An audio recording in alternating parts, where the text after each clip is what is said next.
it connected me with a lot of people in town, and just my presence being there with the camera and making them feel comfortable in front of the camera, that led to a Mm-hmm. lot of different jobs. Like if you can make people feel comfortable in front of the camera, people really value that. And if you think Yeah. about it, that's, as a photographer, that's one of the things that can really help you out, out in a great deal. If you can Mm-hmm. take anybody, a stranger off the street, make them feel comfortable in front of your camera.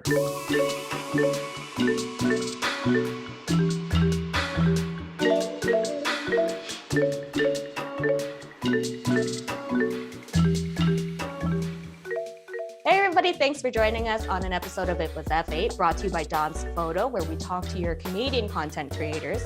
I'm your host, Jess Loso, and today I am joined by Arthur Ward. How's it Hello. going? I'm good. How are you? Not bad, not bad. So for anybody that doesn't know you, tell us a little bit about yourself and the kind of content that you create.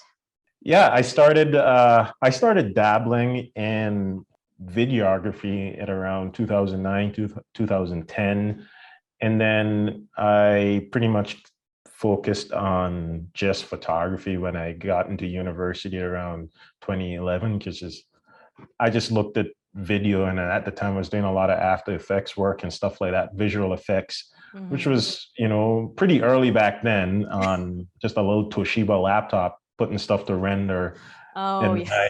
going to sleep and Oh, waking up to see God. if it Yeah. turned out. So when I got into university, I was like, you know what, this takes up too much time. Let me Mm-hmm. just focus on the photography side of things, more Mm-hmm. manageable. And yeah, just got into photography then and there. Started working for the contributing to the student newspaper at my university, University of Regina. And Mm-hmm. then before long, I got a contract as a freelance photographer for the paper, and that just snowballed into a lot of different things, because you get assignments, you go to different areas in the city to do different photojournalistic things, and then I quickly found out that sports was pretty much my calling, Yeah. and I just stuck with it, and here I am today. Yeah. Yeah. So which genres do you do other than sports photography? Well, sport is my passion. Sport has always been my passion. But I guess so. I started, in photojournalism, I guess we could say that was sort of paying not all the bills, but it was, good pocket change for a university student at the time Yeah. there. And dabbling a little bit of portraiture. Just, when you're starting on photography, you try everything: landscapes, Mm-hmm. portraits, Mm-hmm. fashion, all that sort of stuff. Yeah. I found that I was really good with event work, Okay. working Oh, like that fast pace, right? yeah, like on the Mm-hmm. red carpet, sort of entertaining guests. It Mm. was more so about the entertainment versus the quality of the photos.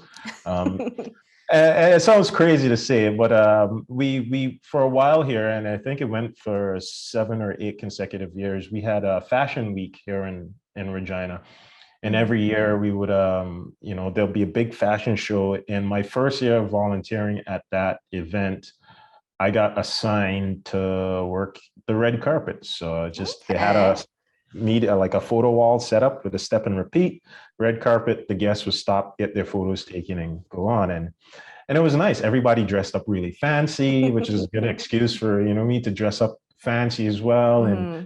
And there's music playing, and the guests had their drinks, and they come in and just sort of make them feel like Hollywood. And I did that for like 5 years Mm-hmm. consecutively, and that was really good because it connected me with a lot of people in town, and just my presence being there with the camera and making them feel comfortable in front of the camera, that led to a Mm-hmm. lot of different jobs. Like if you can make people feel comfortable in front of the camera, people really value that. And if you think Yeah. about it, that's, as a photographer, that's one of the things that can really help you out, out in a great deal. If you can Mm-hmm. take anybody, a stranger off the street, make them feel comfortable in front of your camera.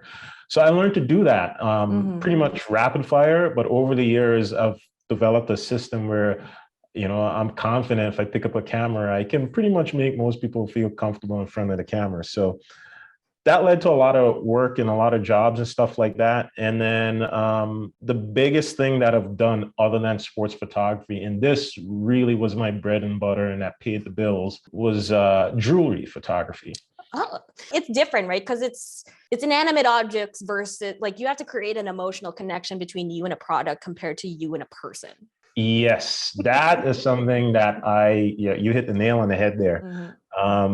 I worked for a company by the name of Hilberg and Burke for about 4 years total. So I worked with them for 3 years while I was still in university, just kind of, contract part-time. And as I finished my degree, they hired me right away and I worked with them full-time for a year. Was embedded with a marketing team there and did all the photography on site.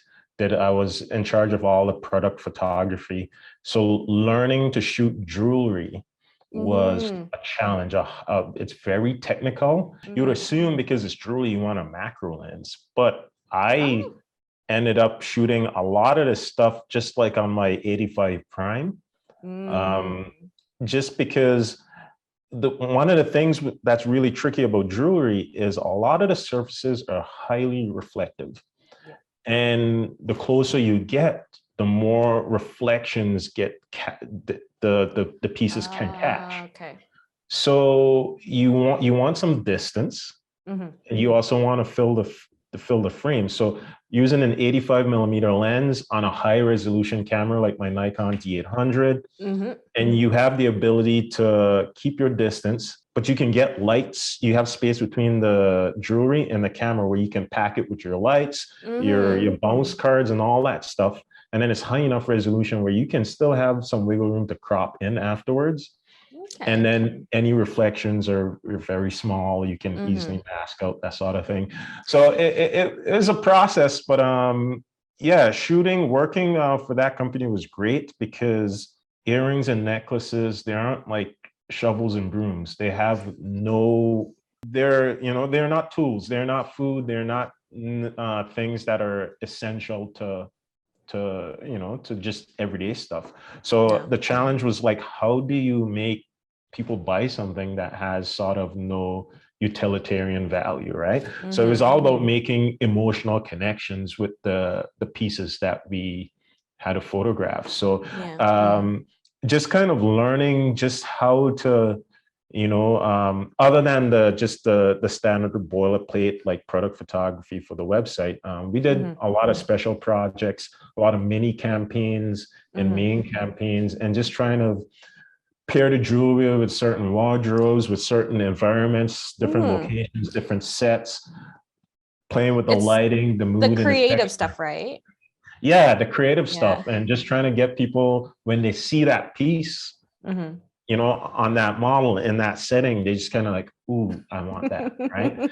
And trying to figure that out on top of all the technical stuff. I think that whole experience really sharpened my skill set as a photographer. Well, I can say from looking at some of your stuff, like your commercial lighting is just like, it's impeccable. Oh, well, thank you. You're welcome. Thank you. I owe a lot of that to the photographers that I've been able to assist during my career. One mainly Kiriako. He's a commercial photographer. I learned a lot from him, like how he approaches lighting. He's been in the industry for, I think, 20 plus years, and being able to see a professional work, how they conduct themselves on set, how they use the equipment and why they use the equipment. I've been very fortunate to learn from expert. And then I'm all about workflow. Workflow is like big for me. Efficiency, that's like the big thing. If you can time things out and you can, like, it's even down to the keystrokes and knowing like all your shortcuts, right? Because if I can cut 5 seconds of rendering time, if I can cut 5 seconds of clicking around, I'm going to do it. Because if this is something that I do literally thousands of times within like a month or something like that, I'm saving myself time. Preaching to the choir. I can't edit without this. This is my Wacom tablet right here. Like, and that's just like programming these hotkeys. That's my thing. Just speed. It's like Yeah. a weird, it's like a weird high when like time is of the essence. And again, if you're going through like 32 gigs worth of video, if you're going through 32 gigs worth of photos, you can't be sitting there for an extra 30 minutes to an hour per project. It's a huge deal. Yeah. Like the thing, you break it down and you just look at it like this. The better you get as a photographer, the more requests you get to come out and do your work. And then you just can't be spending that much time on one edit. It just doesn't work. The math doesn't work out. So you've got to get better. You've got to get quicker at editing, the better you get.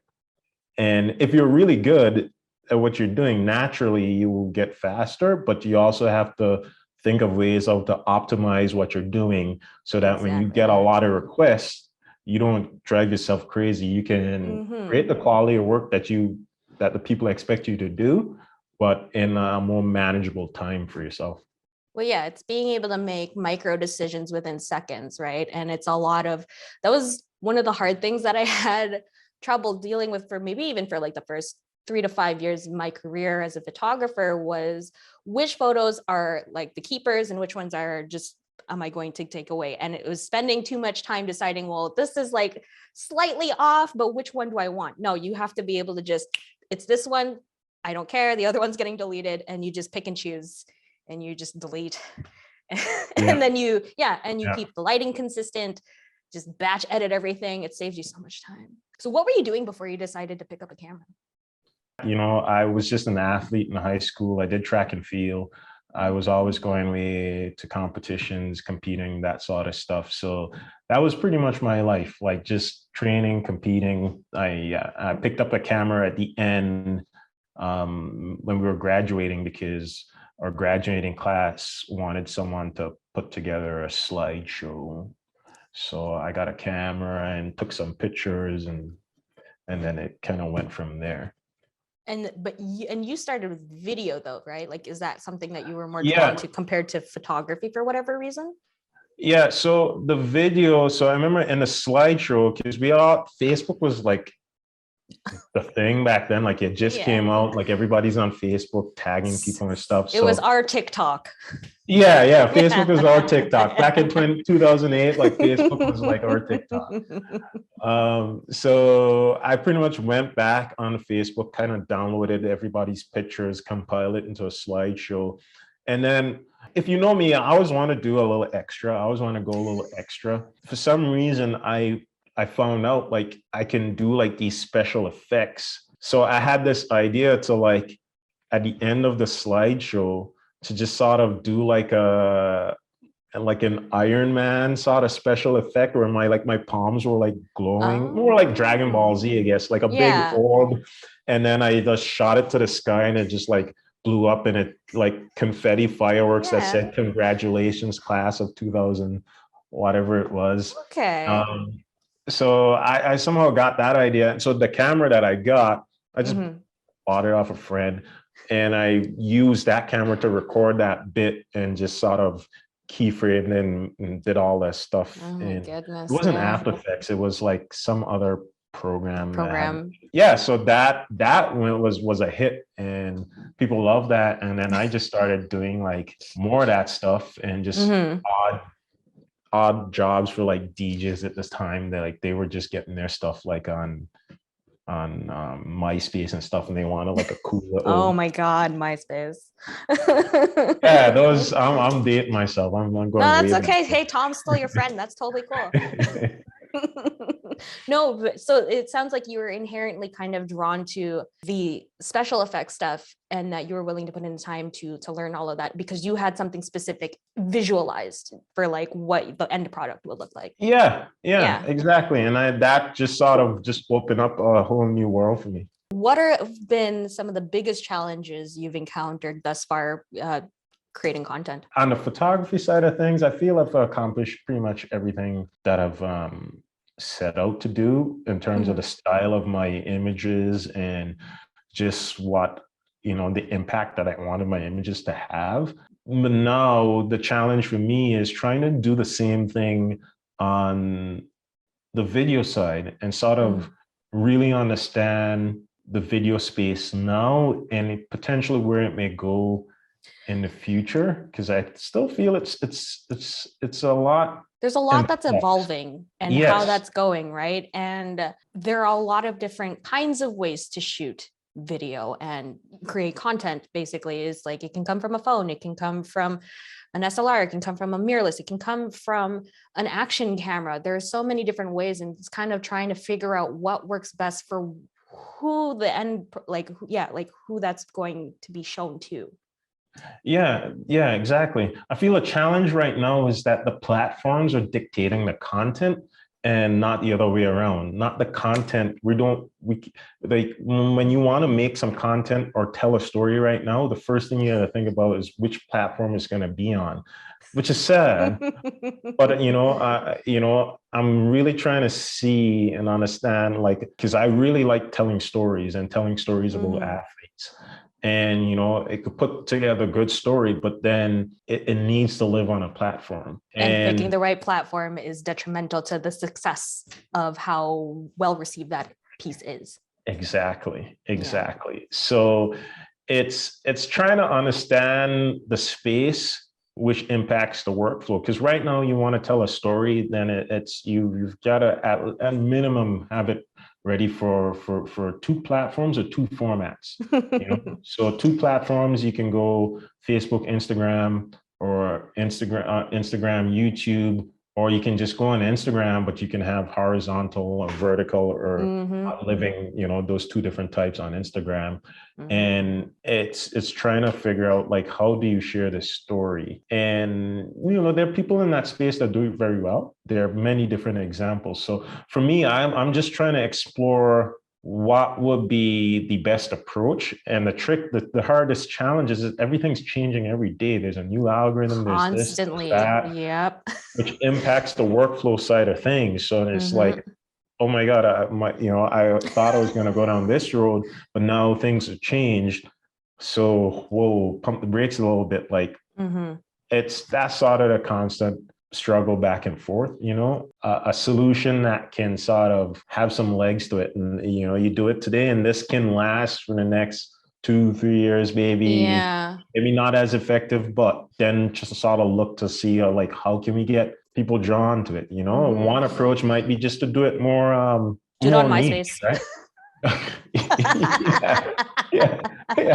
Something like that, What's like the largest composite photo that you've like composed? Oh God. Women's soccer teams, like 30 plus athletes. And the reason why we did it is because given the COVID protocols, we couldn't have everybody together at the same time, which is no problem for me because how I work, I always work lighting each subject individually. So I take a frame of each person that's going to be in the final edit and bring them together. So during the COVID, over the past 2 years or so, I actually got a lot of, I didn't get a lot of work compared to a normal year, but the work that I did get was specifically requested for that particular technique with compositing, just different frames together to make a big like group photo. So I think that one recently was one of the biggest ones, but I think, and that's just boring. It's, a composite of but like, how long does that take you to do? Like when you're putting 30 people into one frame. Yeah. So we spoke about it a little bit earlier about like, efficiencies and getting fast at what you do.